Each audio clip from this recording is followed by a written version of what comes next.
Good morning mga ka-Agri TV! Welcome to another episode of Happy Pets, Happy Parents. Narinig nyo na ba ang sakit na distemper virus? Yan ang pag-uusapan natin ngayon.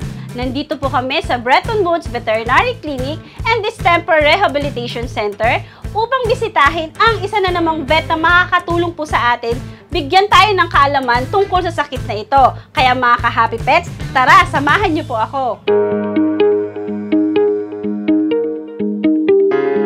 Ayan mga ka-Happy Pets, nandito na po tayo sa loob ng Bretton Woods Veterinary Clinic at talaga namang welcome na welcome tayo dahil makakasama po natin ang isa na namang vet na maaasahan natin, si Doc Sean Javier. Hi Doc, good morning po. Magandang umaga po, Miss Abby. Magandang umaga, mga ka-Happy Pets. Ayan Doc, naku maganda po yung topic na pag-uusapan natin dahil isa itong topic na madalas na nararanasan din ng ating mga alaga at naming mga fur parents.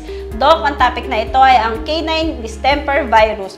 Doc, ano po ba itong Canine Distemper Virus? Ang Canine Distemper Virus o CDV ay sakit na nakukuha mula sa pakikahalubilo sa mga hayop na apektado nito. Naipapasa ito sa pamamagitan ng ubo, sipon at ihi. Doc, ano po ba ang signs and symptoms nitong CDV? Kadalasang sintomas ng CDV ang pananamlay at kawalan ng gana, pati ang lagnat. Maaari ring manigas ang talampakan ng ating mga alaga. Nandyan rin ang ubo at sipon. Kung lalala ang CDV, ang virus ay makakarating sa central nervous system na magdudulot ng panginginig o pangingisay ng alaga. Okay. Doc, ano po ba yung, may mga breed po ba may specific breed po ba na tinatamaan ng canine distemper? Miss Abby, lahat ng breeds ng aso ay pwedeng tamaan ng canine distemper virus.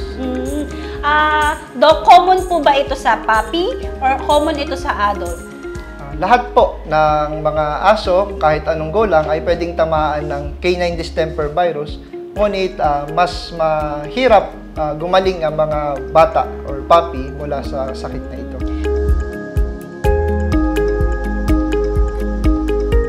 Doc, may season po ba ang canine distemper virus? Ang canine distemper virus po ay walang season. Pero dahil ang virus na ito ay nakabase sa immune system ng ating mga alaga, mapapansin na tumataas ang cases ng CDV kapag taglamig, kung saan mas nahihirapan ng mga alaga natin na i-maintain yung kanilang temperatura.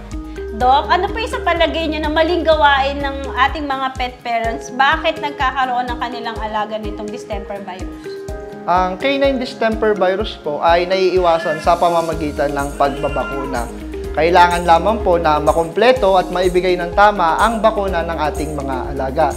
Iwasan rin po natin na pagurin ang ating mga alaga o bigyan ng stress na magdudulot upang humina ang epekto ng bakuna sa katawan nila. Doc, maaari rin po ba tayo maging carrier nitong sakit na to sa kanila?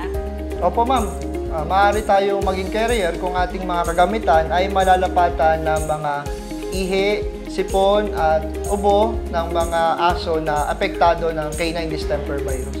Ayan Doc, bitinin muna natin sila dahil ngayon pa lang ang dami na namin natututunan sa inyo. Yes po, Miss Abby.